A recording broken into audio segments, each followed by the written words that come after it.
This is how rich people like me never pay taxes. Is Pace Morby spitting facts, or is this cap? Let's listen in and find out. Let's say I buy a property for $300,000 and 7 years later it's worth $700,000. Is it smart for me to have that $400,000 in cash just sitting in that house? No.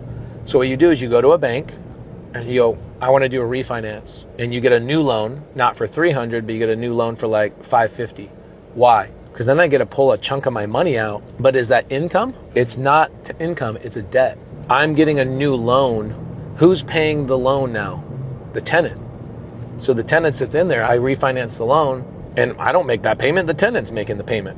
And so every 5 to 7 years, you pull a big chunk of money out and you go buy more with more debt. This is a fact, but he's doing it wrong. You don't refinance. Let's take a scenario where you do have a $300,000 house. In what world is it jumping to $700,000? Probably because you got a very favorable interest rate. And so rather than refinance, which is going to cost you, I don't know, 4 or 5 grand in title fees, a bunch of lender fees, it might cost you 10 grand to do a refi. Great for me, not so great for you. So here's what I would recommend. When you do have a lot of equity in your rental property, 100%, you should pull the equity out as debt. It's such a great way to tap into money that's supported by your real estate that's being paid for by tenants without causing a tax event. Definitely do that. But what I don't recommend is continuing to refinance and then 5 to 7 years later, refinance again. You don't need to do that. Investment property HELOC, much more flexible, variable rate. So if rates tend to go down, this could be good. And then you don't have to pay refinances to keep getting more and more equity. You just